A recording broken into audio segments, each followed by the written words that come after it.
here this afternoon. I hope everyone was able to stay dry during lunch. As Jim mentioned, my name is Nicholas Graham. I'm a business analyst at Queen's University with my time split between the PeopleSoft office as well as the project portfolio office. I'm also actually a fairly recent alumni of the University of Ottawa, so great to be back in the city here this week and back on campus. So I suppose we'll get started here. Okay, some of our objectives today are to explain why we established a project portfolio office. What was the catalyst? What was the motivation?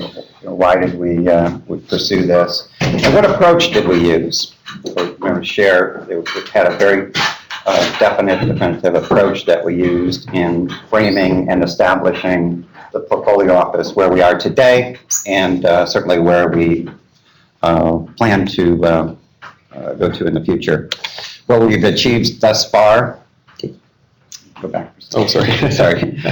And going forward. So I did mention our need for a portfolio office, called a PPO. It's a little bit of a tongue twister, say project portfolio office multiple times. So the PPO, we had the completion of Quasar, we had backlog of projects, a review of our project management standards and organizational change. So let's talk about Quasar first. Quasar was a 40-month, almost 4-year initiative to replace our administrative applications. And during that time, a lot of standards were put in place. A lot of various projects and initiatives that we needed could not be pursued and were put on the back burner. So as you mentioned, Quasar was a huge initiative for Queens. It's almost 4 years long. Throughout this time, due to some delays in go-live dates, we basically went with a sort of an all-hands-on-deck approach to completing the project. Due to this, a lot of other IT initiatives and projects throughout the institution were put on hold. So due to this, it created a sort of a large backlog of other projects that both the units within or throughout the institution, but also within ITS wanted to complete.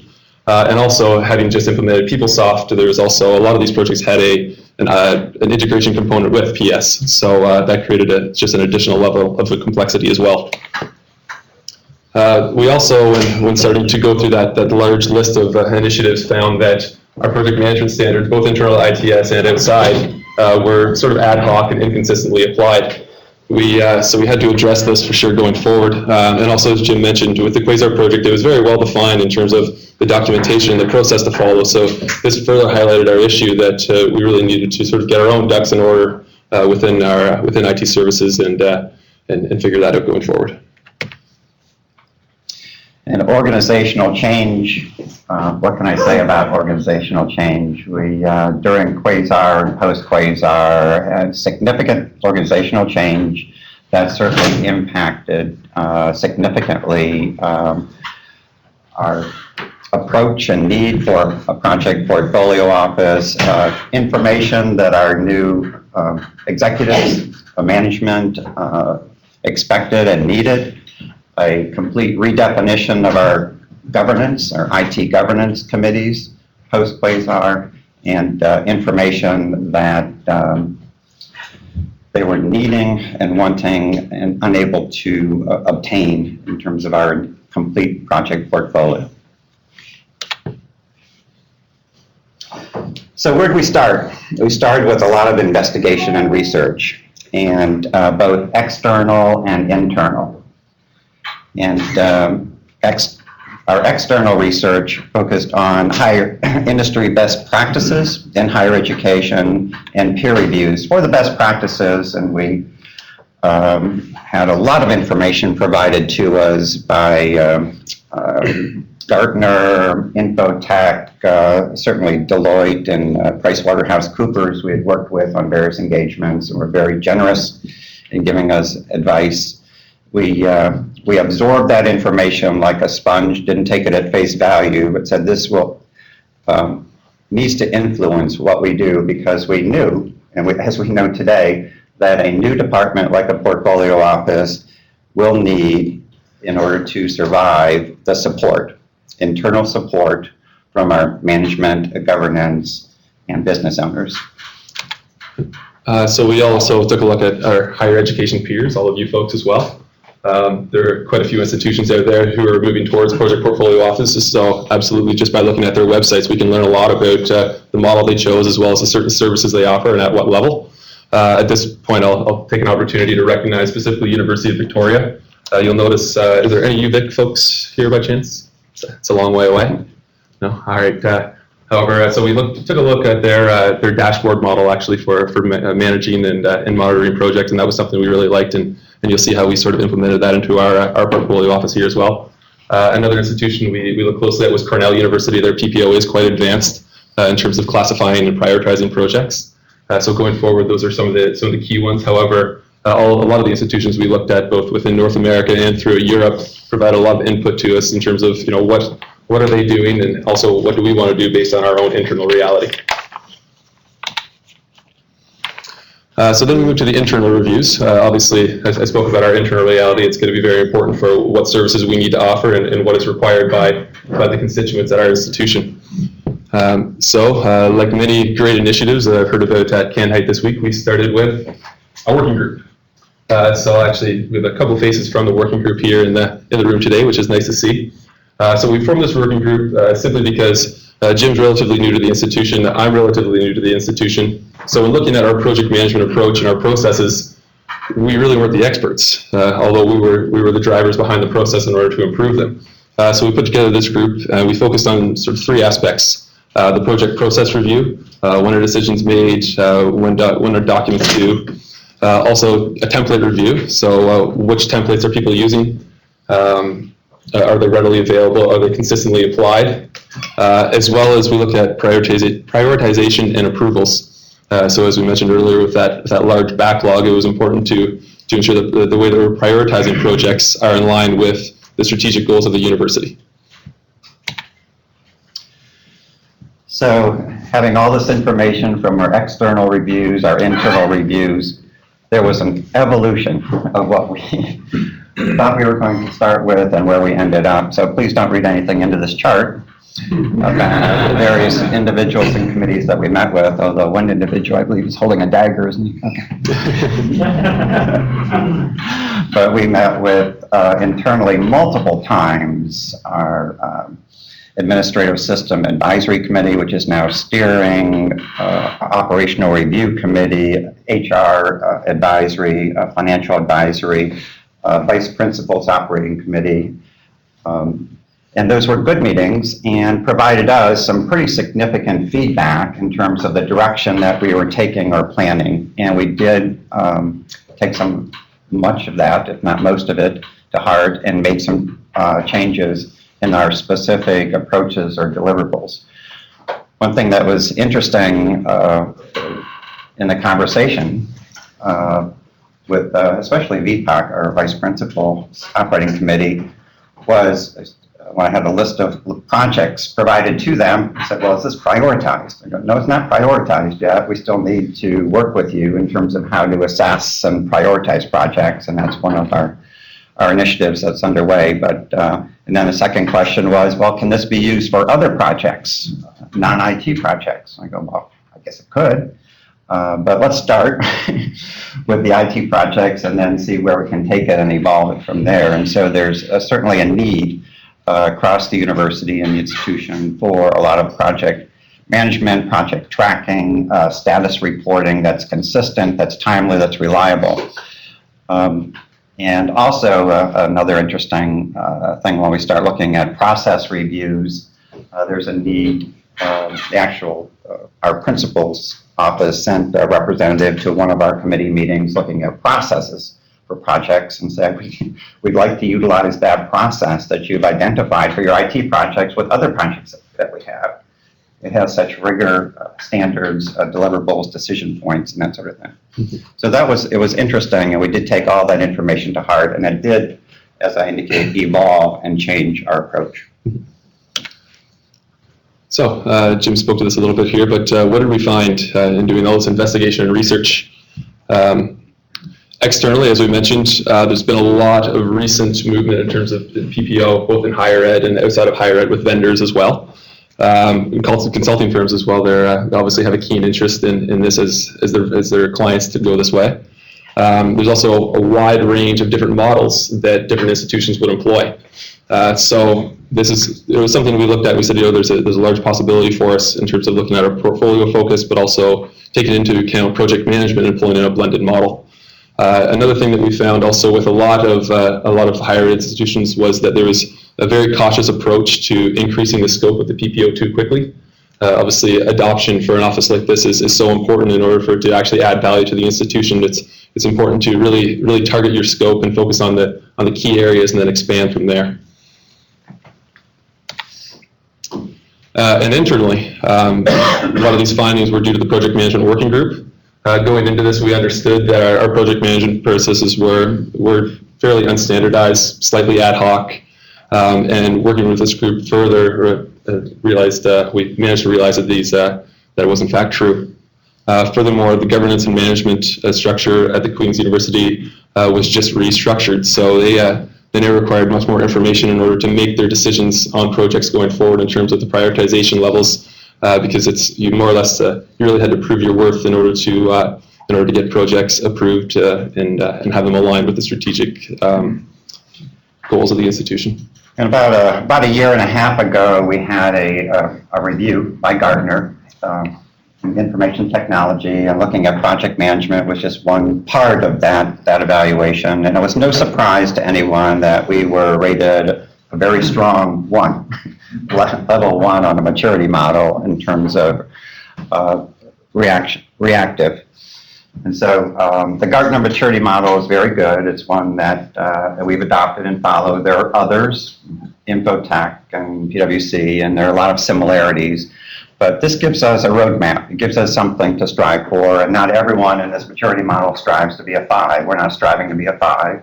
But if we look at the different dimensions of a portfolio office, in some areas we like to be a strong 2, and some a weak 4, and some a solid 3. And so we're looking at the different dimensions of that and using this as a roadmap to not only help us craft strategies and work plans to achieve that, but also assess our progress along the way. So let's talk about our recommendation. So although we are driving this process, ultimately the decision in the end is up to governance and management and what they would like to see and how we would like to follow that. So we recommended that we establish a PPO with simply a portfolio focus. Our goal here wasn't to redefine the wheel and drive the project management aspects of these projects. That's up to the business units. That's up to the individuals within IT services who have been doing this for a long time. But what we were aiming to do is increase the transparency and the information aspects of these projects, so that institution-wide, a person could go to our website and they could find out all the initiatives that are active, but also the initiatives that are coming down the pipeline, so they can maybe relate to that. And maybe, for example, if School of Business is working on something, and also Advancement's working on something, they can go to the project portfolio office website and say, oh, you know what, they're working on that. Let's get together and we can figure this out together.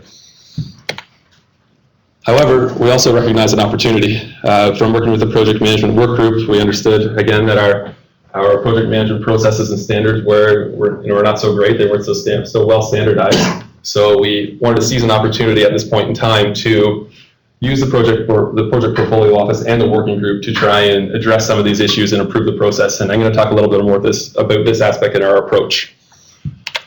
So visually, back to our model here, our initial focus area really is on portfolio, and to this point in time, the mandate of the PPO is portfolio focus, not project management. However, we wanted to take this opportunity at the same time to address those project management issues. So in reality, we ended up with a bit of a blended model, and Jim will tell you a little bit about why.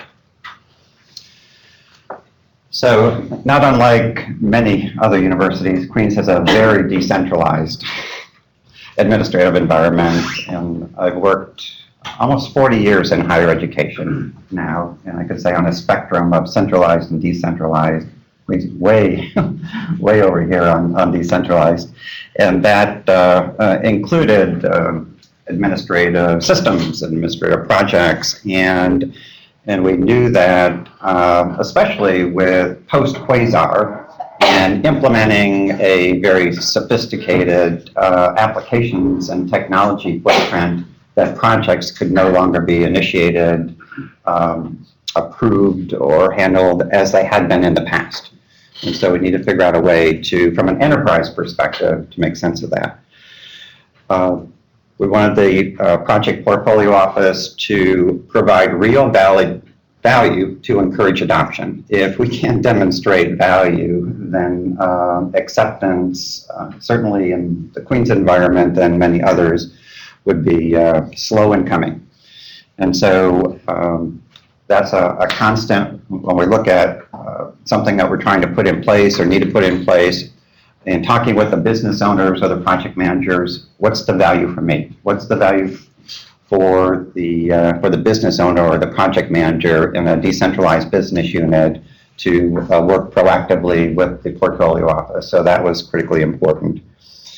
To establish a solid framework of project management community of interest within Queens. We have a lot of project managers out in various faculties and departments that are not in IT, but guess what? They're running a project owned by the business, funded by the business, but it has a significant IT component, and we wanted to have a seat at the table on those and have a project management community of interest where we can share approaches, share methodologies, share tools and templates, standards, processes.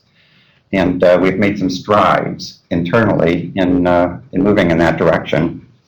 And then again, an opportunity to work proactively with our new leadership and new governance.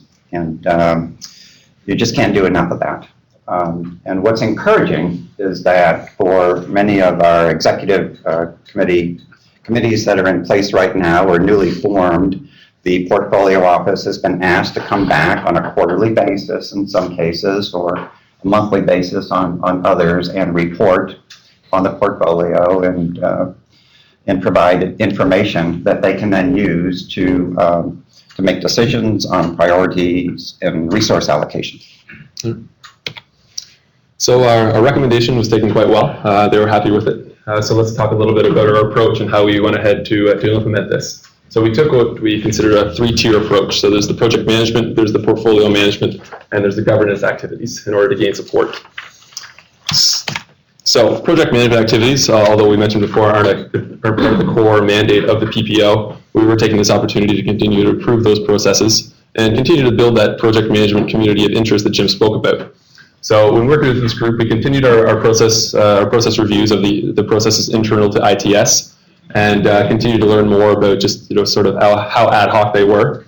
And we continue to work with this group for, it's been over a year now, to continue to improve and develop these processes. We're now working with complete process flows, a template bank. We have a complete prioritization and initiation process in place as well.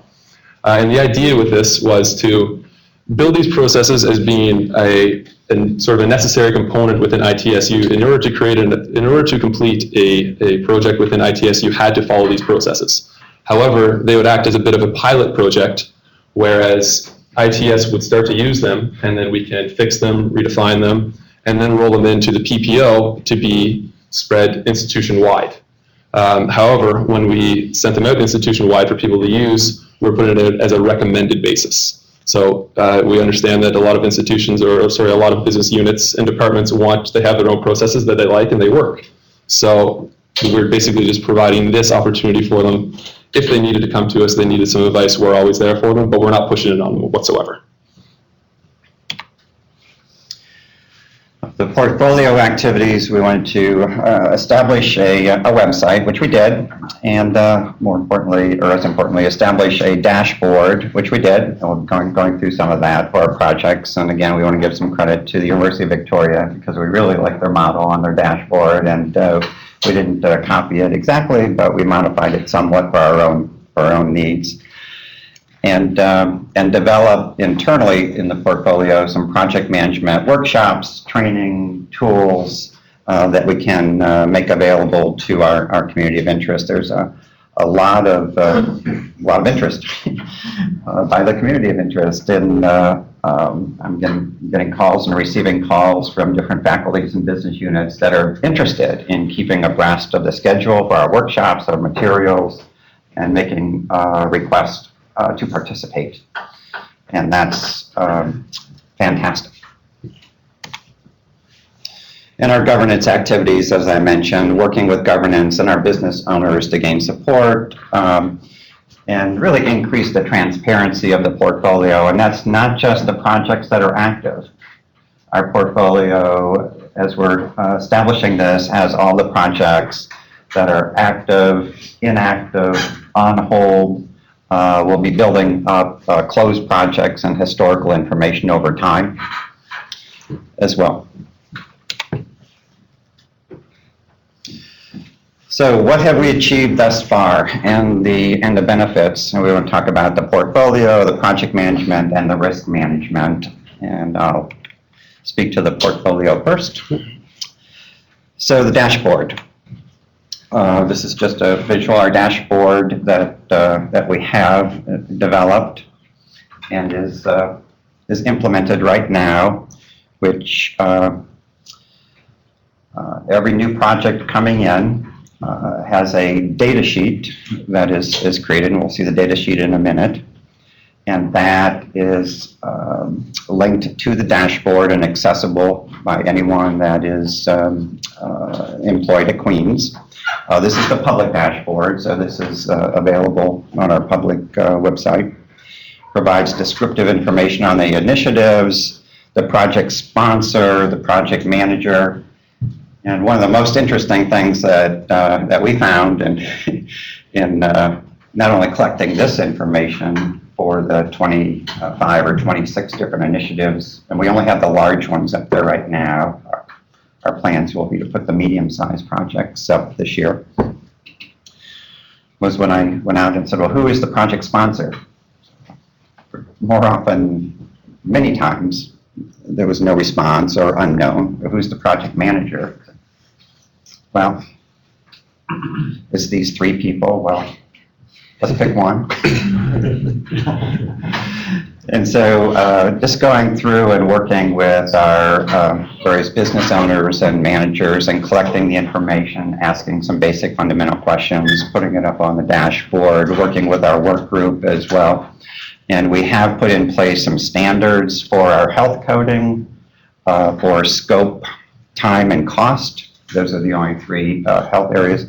And the portfolio office does not assess the health ranking of the projects. That comes directly from the project manager and the project sponsor. We reflect it on the dashboard, but that's not something that we're assessing. And we have put in place specific standards and criteria for what is a yellow. If you're looking at cost for a yellow, if you spent 50% of your contingency, it's yellow. And so there are some very specific criteria that we have put on the website and we're conveying to our project managers, so we have consistency of reporting of health information, at least at some level. And this is just the data sheet that we create internally for each one of the projects, which shows some basic information. All the data sheets look the same. I think it is. If we zoom in on this, we have project information. We have hyperlinks to other documents such as business cases, contracts, other documents, the project status, the approval status, the sponsor, some of the information that's on the public dashboard, but more. The cost information. When we reviewed the data sheet with our governance, one thing they wanted to make sure that we had not only project costs, but ongoing annual costs. That information was critically important that we have and track that information on the dashboard.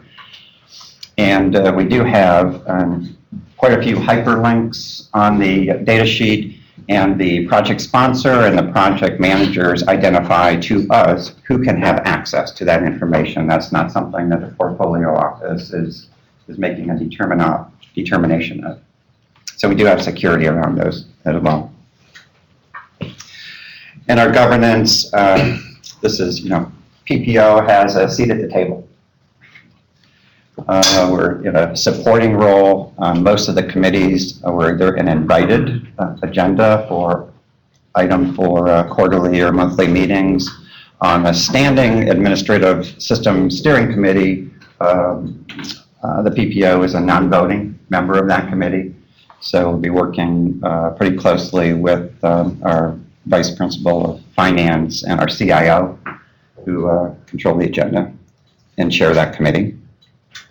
And in our new governance model, that committee will make all of the future recommendations for the prioritization of projects and initiatives and the allocation of resources. All right, so I'll talk a little bit about the project management aspects. And this was all the work that's been completed with the project management working group over the last year or so. So one of the first documents that we set out to develop was our project classification matrix. And actually, to this point, as you can see, it's still in development, continually changing each day as we learn new things and we run into new projects that test our model. So we felt like this was important going forward because we're trying to capture all projects here. And one of the large concerns in speaking to project managers at Queen's was the overhead that's required with developing documentation, going to meetings when it's not necessarily required. And sort of the big thing was obviously say a 3-year PeopleSoft implementation is far more complex than a server upgrade. They're both defined as projects. However, the ongoing requirements and the documentation to get that up and running must be much smaller in order for people to buy into our process. So I mentioned earlier that we sort of followed a bit of a Cornell model here with small, medium, and large projects. So basically, we take a look at the complexity in terms of effort, cost, risk assessment, impact throughout the institution, and that are the drivers of the requirements in terms of the project management, dedicated project team, the governance approvals, and quality assurance. So this was something that's been huge for us and has actually driven a lot of the other documentation that we've had to generate. Yeah, I'd like to add here, when we first started out working with the work group, we had 4 levels.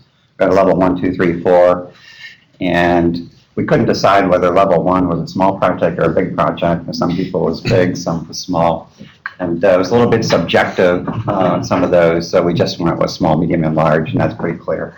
Yeah. And to this point, the models work fairly well, and we've been able to look at a project at first glance usually and say, okay, that's a small, that's a medium, or a large. One challenge we're still dealing with is the line between small projects and operational work.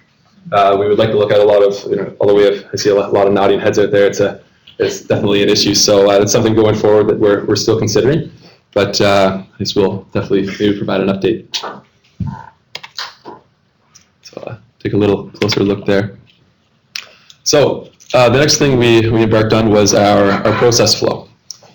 So after defining our 3 levels, we basically had to say, okay, what's the difference between these 3 levels? What's a person have to do in a small project versus a large? And it's significant. And as I mentioned earlier, the project managers were very concerned with the overhead that's incorporated with not only completing the project, but initiating it. So you'll notice that we have a common initiation process throughout the 3 small processes, or the 3 sizes.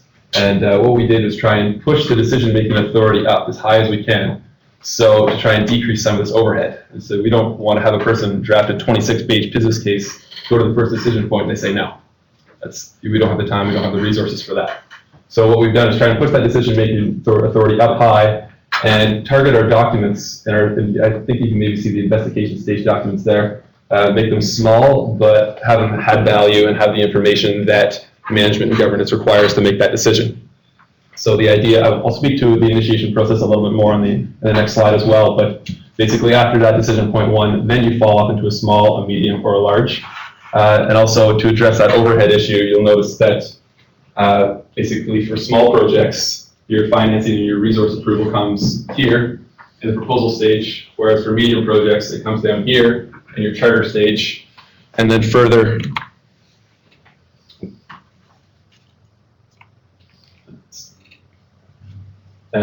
for your funding and resource approval comes in the planning stage for your large projects. So we understand that obviously for a larger project, you're going to need more information, and governance is going to require that. So we've tried to slant it like that in order to increase adoption. Yeah, we have a clear definition of the 6 different stages of a project. We worked with InfoTac on that, and we worked with our project management work group on the various templates that are required each step along the way. We have 2 other categories that we're tracking in the portfolio. That would be inactive on hold projects or projects that are closed. And so there are actually 8 categories that we have on the portfolio dashboard that's available 6 from investigation through project closure. And so, as I mentioned a moment ago, an issue we had with big issue we had is how projects are initiated within IT services specifically.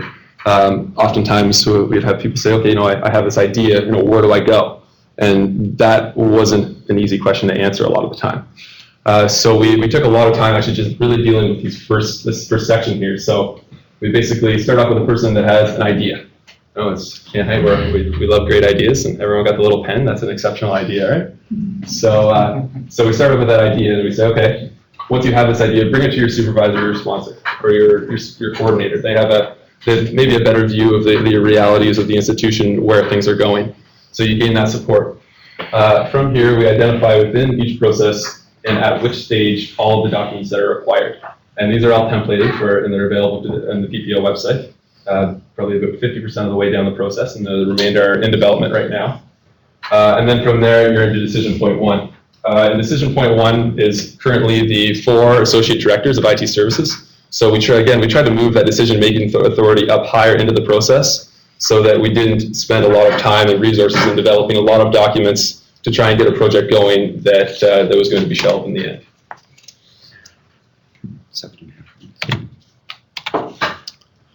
So then the fourth part, that was developed by the project management working group, again, is the template.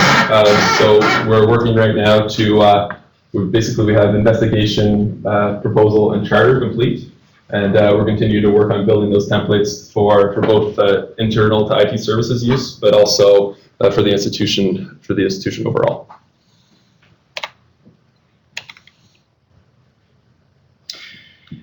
And in the area of risk management, and that's an area that we have some activity, but a lot to do this year, is we have an enterprise risk management framework, which the University Board of Trustees adopted last year, and that needs to be built out for information technology with some of the risk elements of probability of occurrence and impact of occurrence.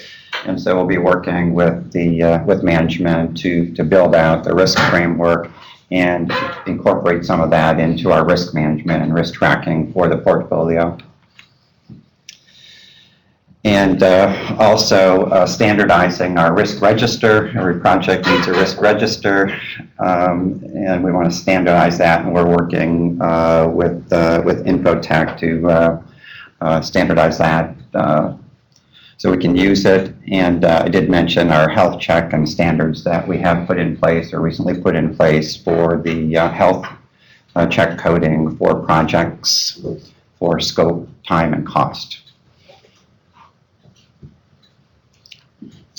Benefits. And benefits for the portfolio, we have increased transparency of our active projects for sure. Improved visibility of the new projects so that the first one at the table or the first one in the door or whoever can press their case the hardest doesn't necessarily advance without knowledge of everything that is being needs to be considered, and alignment of governance and management on our project process and decision points. So that as we work with governance in terms of if a project's at this stage, we need this document. We need a business case proposal. We have a template for it. We need a charter document. So depending on what stage it's at and if it's going to advance. And part of our selling point for a lot of the project managers and business owners is we can help you. We can actually help you get visibility and transparency for your initiative and advance that through the various decision points in governance. And they're working with us.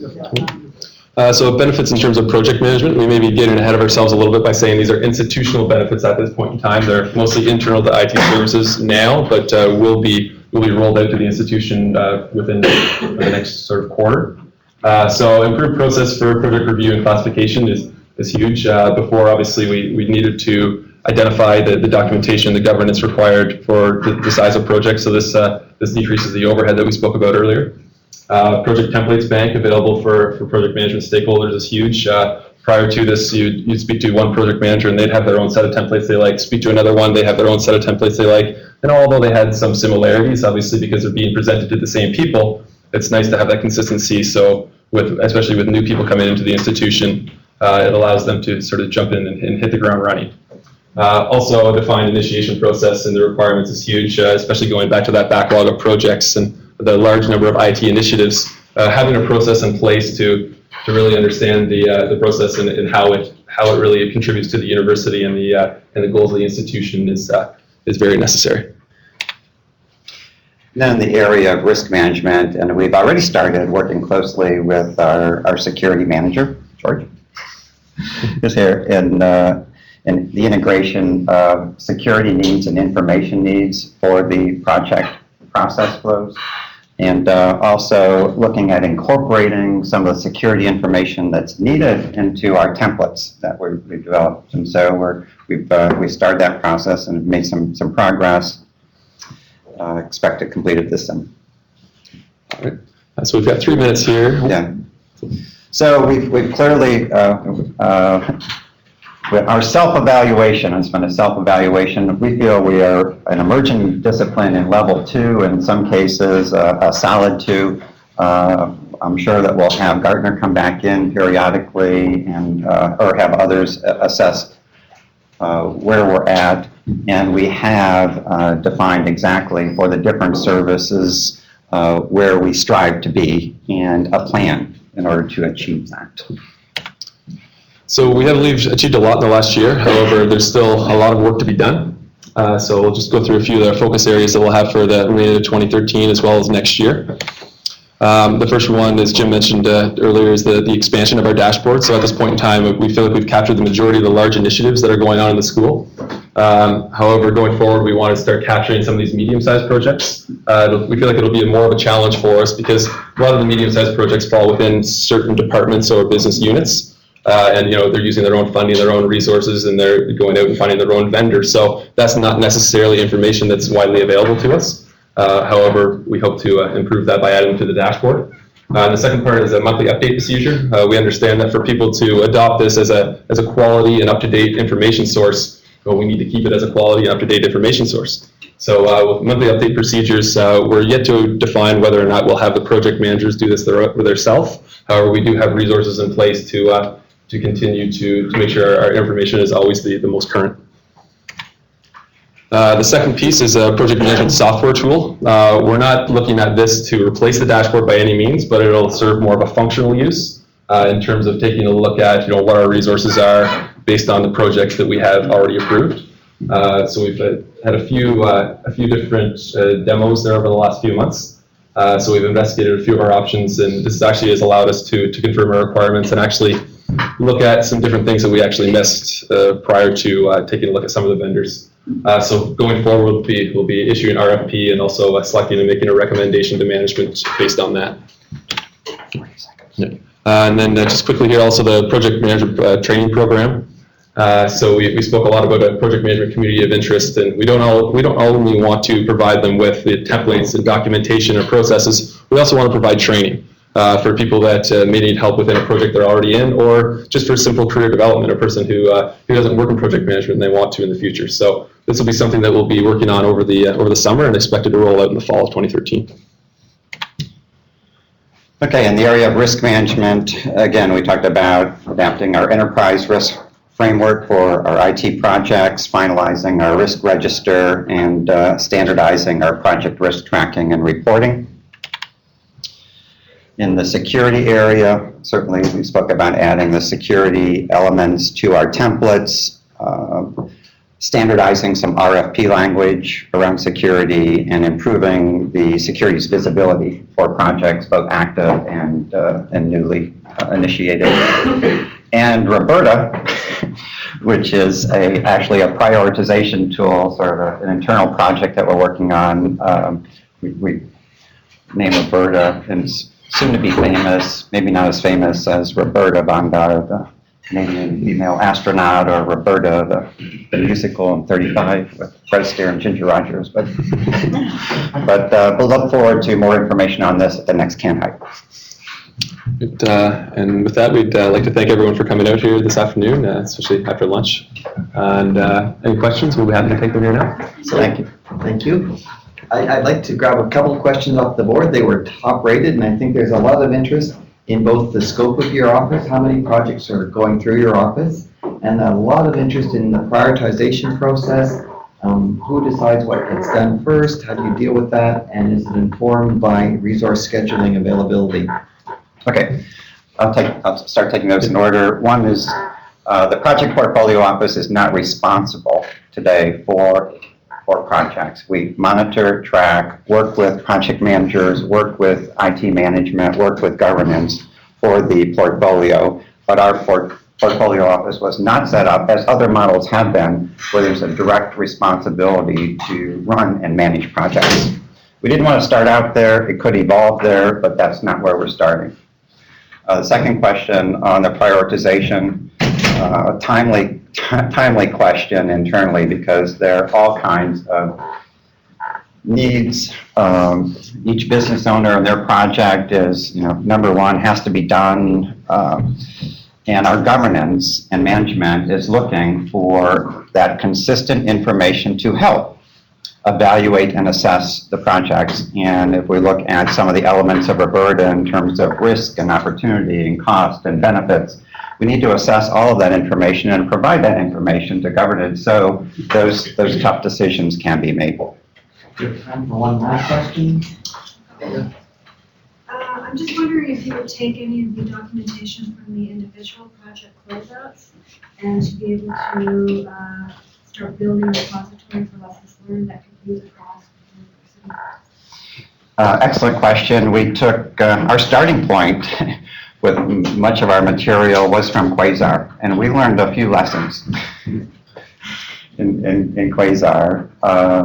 And so a lot of our templates, we started to build and populate, but we didn't end up there because there were already templates that were used internal to ITS. There was certainly information that Infotech and others provided to us, and so we modified those slightly for a template that could be widely used and adopted. And so it had a little flavor of each, but that's our intent when we can use and reuse information, so we're not reinventing the wheel each time. And we've noticed that some of our external project managers really benefit or appreciate when we can provide information to them in terms of standard tools and templates to help them do their job, be it risk registers or business case proposal documents or whatever. Thank you very much.